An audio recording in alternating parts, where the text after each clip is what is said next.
বলছে ও মা এই যে মামা কে তোমরা এটা নাও তোমরা তো আমরা চিনতে পারলাম না সকলে বালক বলছে হে ঋষিগণ আমরা তপু বালক মাঠে মাঠে গরু চড়াই তা তোমরা এখানে কি করতে এসেছো আমরা কিসের জন্য এসেছি হে ঋষিগণ আজ আমরা যে বড় ক্ষুধায় জর্জরিত হয়ে গেছি ক্ষুধার জ্বালায় উদার জ্বলে যাচ্ছে আর আমাদের বন্ধু ক্ষুধা সইতে না পেরে গাছের নিচে অচৈতন্য হয়ে রয়েছে কে কে তোমাদের বন্ধু আমাদের বন্ধু হচ্ছে রামকৃষ্ণ কি রামকৃষ্ণ কোথায় থাকে ও রামকৃষ্ণকে চেনো না বুঝি সে থাকে বৃন্দাবনে ও বৃন্দাবনে থাকে তা আমি কি করবো বলো আমি তোমাদের অন্ন দিতে পারবো না এখন আমার ভগবানের সেবা দেওয়ার সময় হয়ে গেছে তাই এখন আমি ভগবানের সেবা দেব তোমরা যাও যাও এখান থেকে চলে যাও হে ঋষিগণ রাম একবার আমাদের কথা ভাবো আমাদের যদিও হেঁটে এসেছি কিন্তু আমাদের বন্ধু সে সুদার জ্বালায় ধরিত্রী মায়ের বাক্যে শুয়ে রয়েছে অন্তত এক মুষ্টি অন্ন চান আমার বন্ধুর উপকারে লাগে আচ্ছা রামকৃষ্ণ তাই না তবে কি সেই নন্দের বেটা যে রোজের ঘরে ঘরে চুরি ছাড়া একটি করতে জানে না হ্যাঁ হ্যাঁ আপনি ঠিক ধরেছে কানাই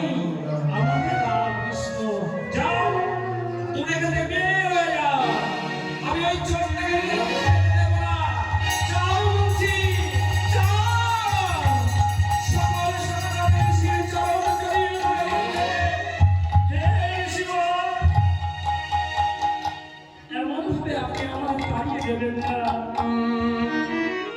আপনার চরণ জড়িয়ে ধরে বলছি এক মুষ্টি ভিক্ষা আপনি আমাদের দিন সে ভিক্ষা দিয়ে হরে কৃষ্ণ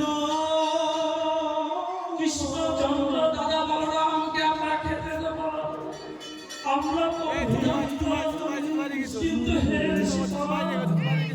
আমাদের কানাই যে ক্ষুধা সইতে পারে না আপনার চরণ জড়িয়ে ধরে বলছি দয়া করে কৃপা করে এক মুষ্টি অন্ন ভিক্ষা না তোমরা যদি এখান থেকে চলে না যাও তাহলে কিন্তু আমি প্রচন্ড পরিমাণে রেগে যাবো আর আমার হাত কখনোই সুন্দর হবে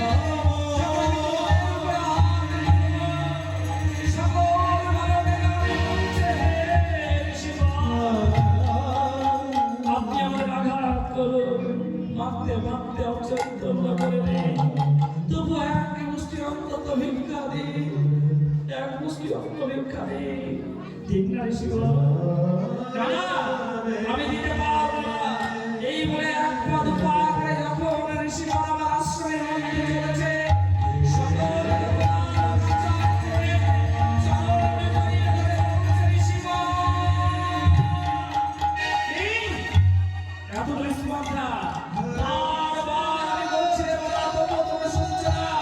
সকল সকলে বালক চরণ ছাড়ছে না ঋষিগণ চরণ ছেড়ে দেওয়ার চেষ্টা করছে বারবার চরণ জড়িয়ে ধরছে আমাদের শিক্ষা নেই প্রচন্ড রেগে গেলে প্রচন্ড আঘাত করতে লাগলে সকলকে বেদম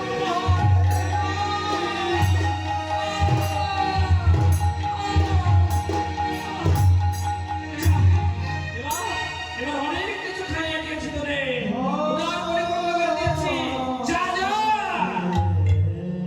ঋষিগণ আমার সকল বালককে আঘাত করে ঋষিগণ আমার আশ্রমের মধ্যে প্রবেশ করবে আর এদিকে সকল বালকগণ আমার চোখের জলে বুক ভাসিয়ে দিয়ে আজ বলছে কানাই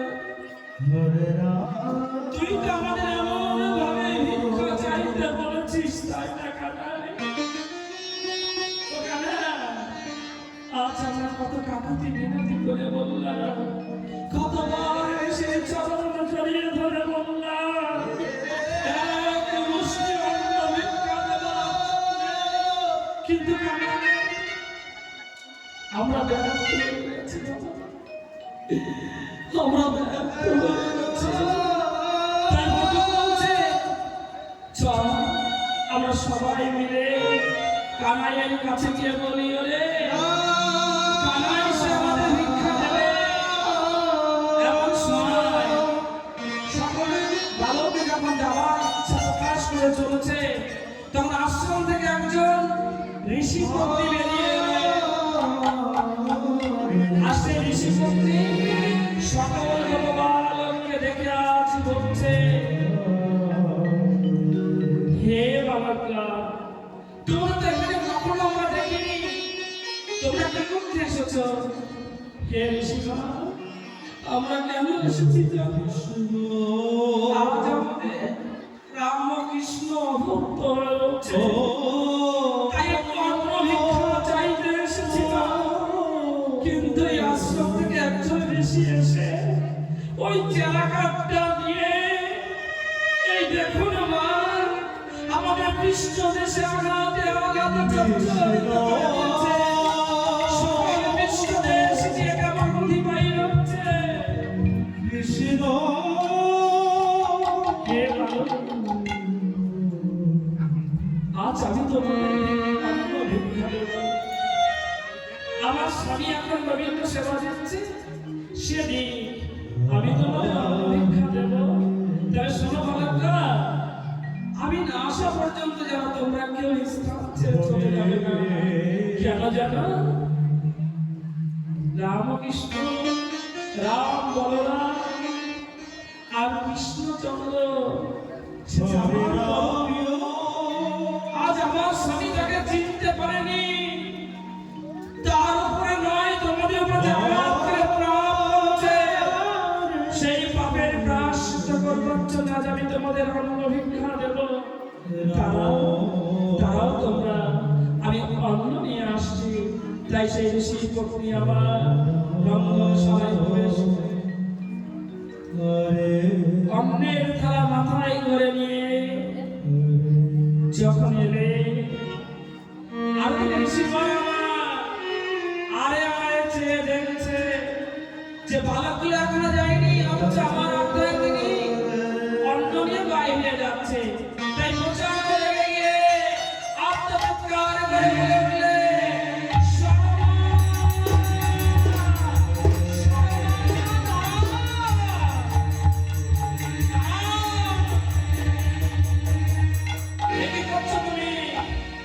আমার বিনা অনুমতিতে আজ তুমি এই নববালকদের অন্ন ভিক্ষা দিচ্ছ।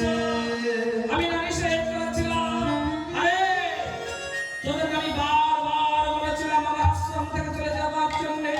আমি তোদের অন্ন ভিক্ষা দেব না, আমার গোবিন্দকে আমি আগে সেবা দেব।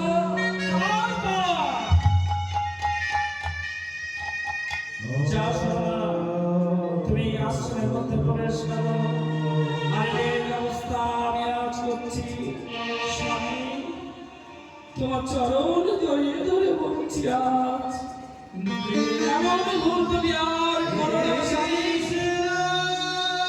তোমার কাছে আমি শিক্ষা নিয়েছি, অতিথি হচ্ছে গৃহস্থের নারায়ণ। আর সেই নারায়ণকেই যদি তুমি বিদায় করে দাও, তাহলে যে পাপ হবে আমাদের। শামা, তোমার কাছে আমি জ্ঞানের কথা শুনতে চাই না। স্বামী, আমার কাছে জ্ঞানের কথা শুনতে বলছি না। এই সংসারে কেউ হয় সহধর্মিণী, কেউ হয় অর্ধাঙ্গিনী, আবার কেউ হয় স্ত্রী। স্বামী গো, আমি তোমার অর্ধাঙ্গিনী নয়, আমি তোমার স্ত্রী নয়, আমি তোমার সহধর্মিণী। তাই ধর্মের নামে যদি কখনো তুমি ভুল করে বসো, ভুল শুনতে দেওয়ার দায়িত্ব আমার যথেষ্ট রয়েছে। তাই স্বামী,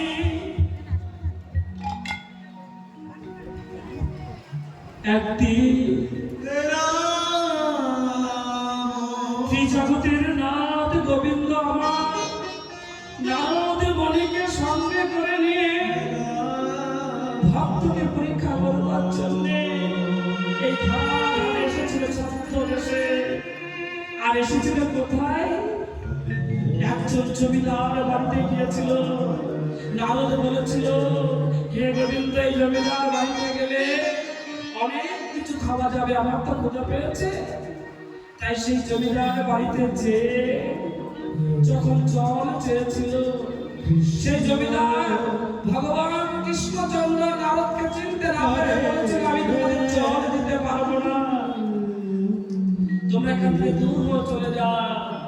ভগবান সেই জমিদার বাড়ি থেকে বাহির হয়ে এসে বলেছিল, তোমার যা আছে আর দিব স্বামী। তারপর ভগবান কোথায় গিয়েছিল জানো? তারপর ভগবান একজন বৃদ্ধ মহিলা, বিধবা মহিলা, একজন মা, তার কাছে গিয়ে বলেছিল, মা আজ আমায় একটু জল খেতে দেবে। সেদিন সেই বিধবা নারী বলেছিল, বাবা আজ আমি জল দেব কেন? আমার একমাত্র একটা গরু আছে, সেই গরুর সুমিষ্ট দুগ্ধ আজ আমি প্রতিদিন তোমাকে পান করতে দেব। জানো স্বামী, সেই বিধবা রমণী সেই গরুর দুগ্ধ যখন ভগবান তার সেবককে সেবা করতে দিল, ভগবান তার সেবক দুষ্ট হয়ে সেই পর্ণকুটির ছেড়ে এসে ভগবান বলেছিল, যে আমায় জল দিল তার অর্থ আরো দ্বিগুণ হবে, আশীর্বাদ করলাম। কিন্তু আমি আশীর্বাদ করলাম এই বিধবা রমণীর হরিকে।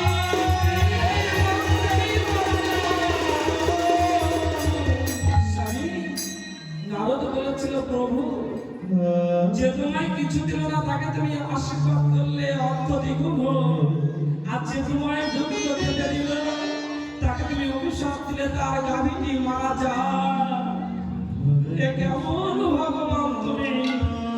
তখন নারদকে বুঝিয়ে বলেছিল গোবিন্দ আমার, যে নারদ, এই বুড়ি মা ভুলোকে থাকার সময় নেই, ভুলোকে যাওয়ার সময় হয়ে গেছে। তাই বুড়ি মা যেতে পারছে না, কেন জানো না? এই গাভীটির জন্য। তাই আজ আমি গাভীটাকে মরার অভিশাপ দিলাম। তাই গাভীটি মরে গেলেই মা আমার গোলক বৃন্দাবনে চলে আসবে।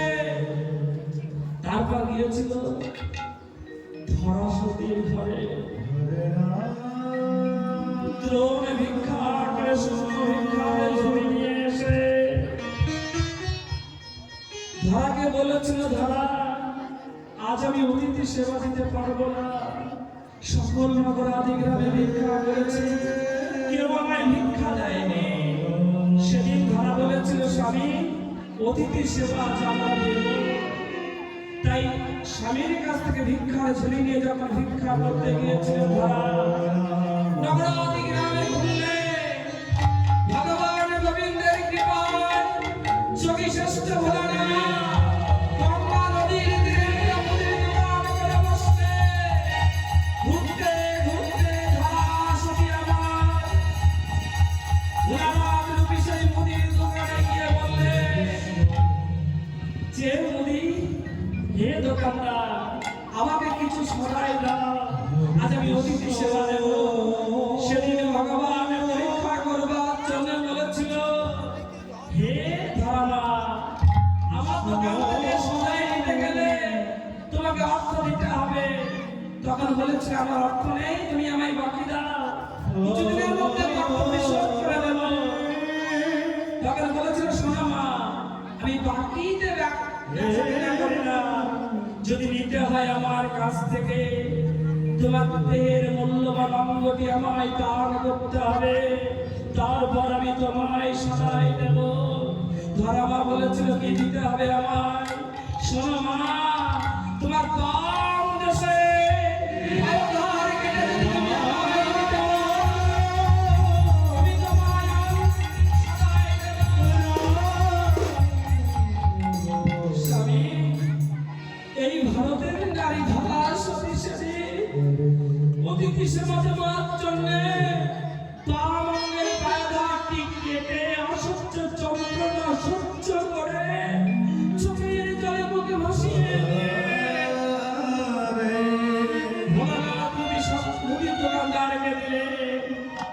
আর যথেষ্ট পরিমাণে সবাই নিয়ে এসে অতিথি সেবা দিয়েছে। অতিথি সেবা দেবার পর ভগবানের রূপ দর্শন করে ভগবান বলেছিলেন, এমন যদি বালক আমার সন্তান হতো। তাই সেদিন গোবিন্দ আশীর্বাদ করে বলেছিলেন, আমরা তোমার সন্তান হয়ে বড় তাই স্বামী তুমি এমন করো না, আজ তুমি এটা ভিক্ষা দাও না, আমি তোমার কোনো কথা শুনবো না। আরে কেন দাঁড়িয়ে বলছিস কেন? যা, যা, যা, সকল বালক আমার ভয়ে ভীত হয়ে পলায়ন করলে।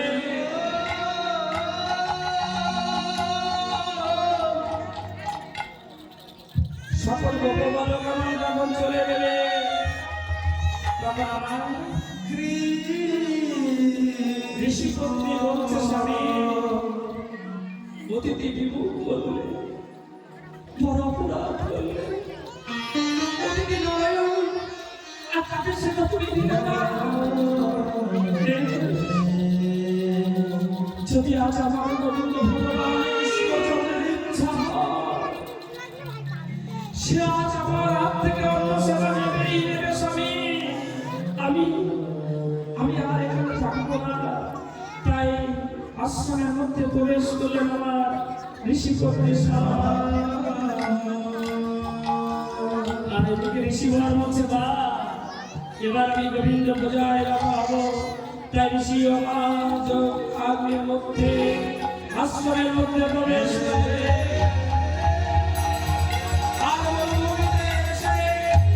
সকল বালক আমার উচ্চস্বরে ডেকে বলছে, কৃষ্ণ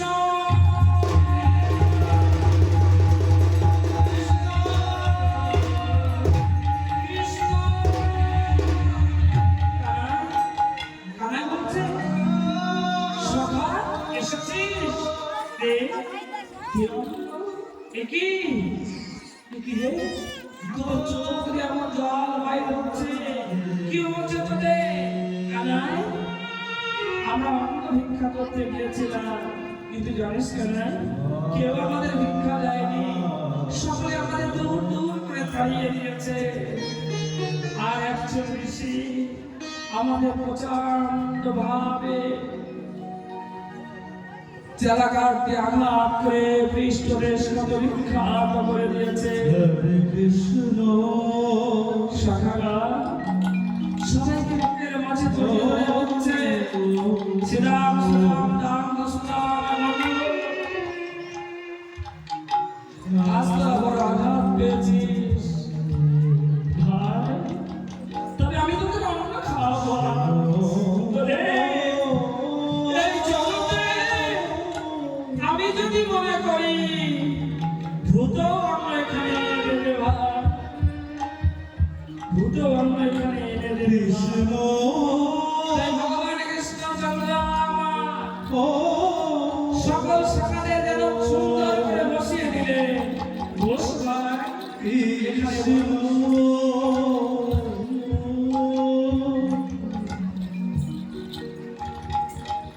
এখানে আজ আমি ওদের অন্ন খাওয়াবো, কথা দিয়েছি।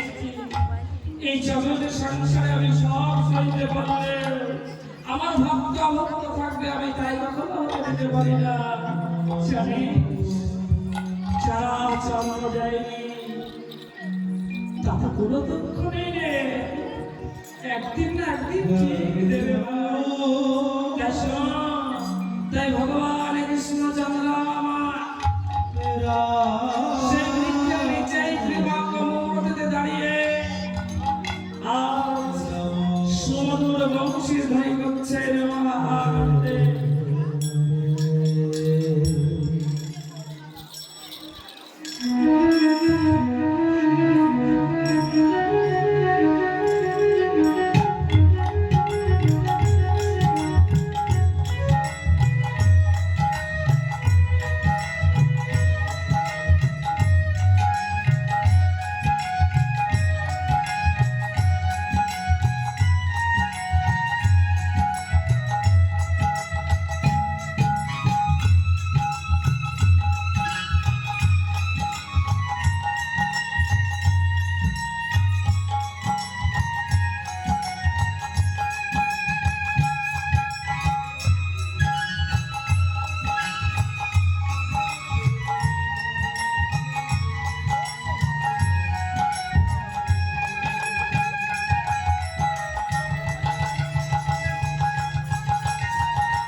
বংশীর ধ্বনি ধ্বনিত হচ্ছে।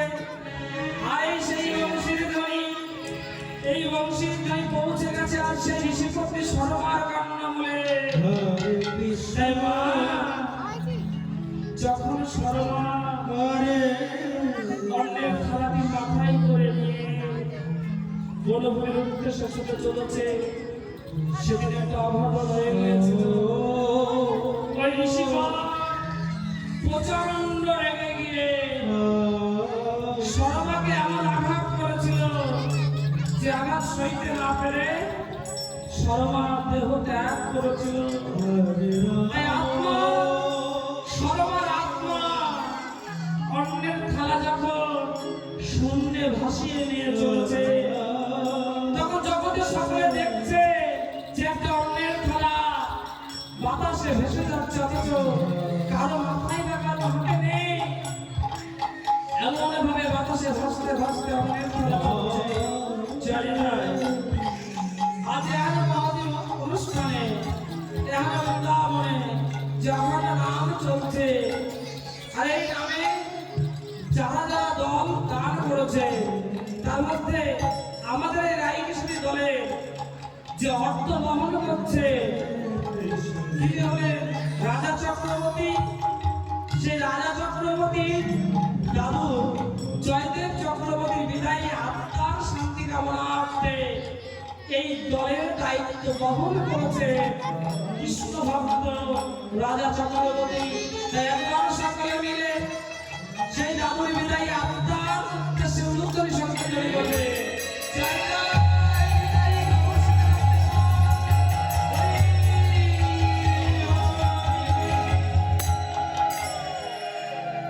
আর এই খেলাটা কে এনেছে?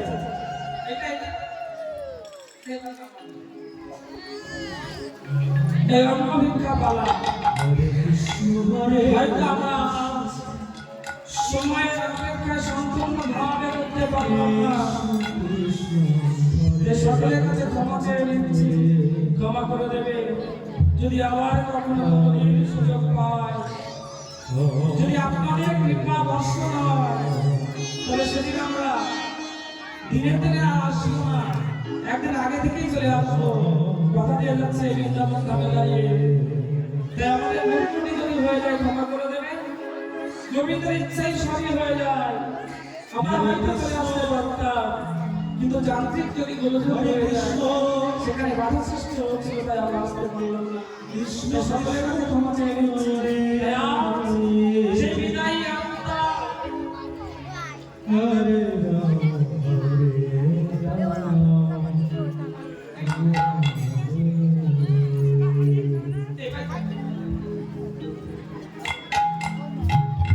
হরে কৃষ্ণ হরে কৃষ্ণ কৃষ্ণ কৃষ্ণ হরে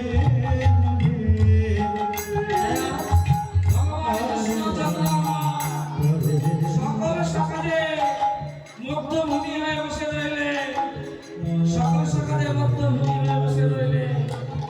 আর যেন হাজার হাজার অন্যের ফলা শূন্যে ভেসে যাচ্ছে ভগবানের অপার কৃপা। ভক্তের সকল গ্রাম বসে যেমন রাত হয়ে গেলে ভগবান কৃপা বর্ষণে করলে আর সেই কৃপা বর্ষণে হাজার শূন্যের মাধ্যমে ভেসে এলেন কষ্ট ভূমিতে। আর অন্যের যেমন পাহাড় জমে গেল, সেদিন অন্নকূট হয়ে গেল সেই কর্মভূমিতে। হরে কৃষ্ণ হরে কৃষ্ণ কৃষ্ণ কৃষ্ণ হরে হরে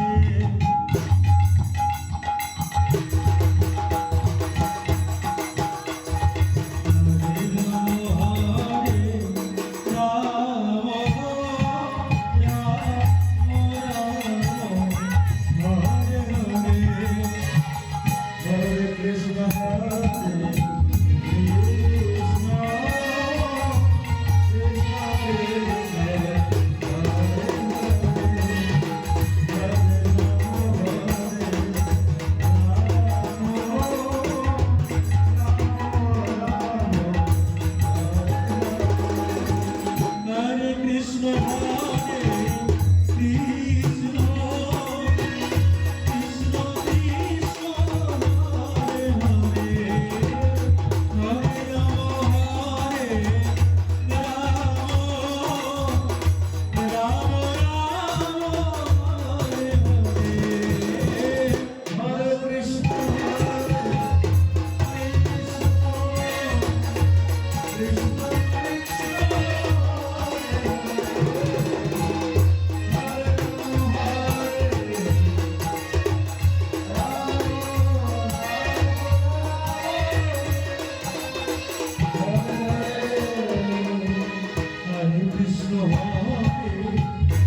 কৃষ্ণ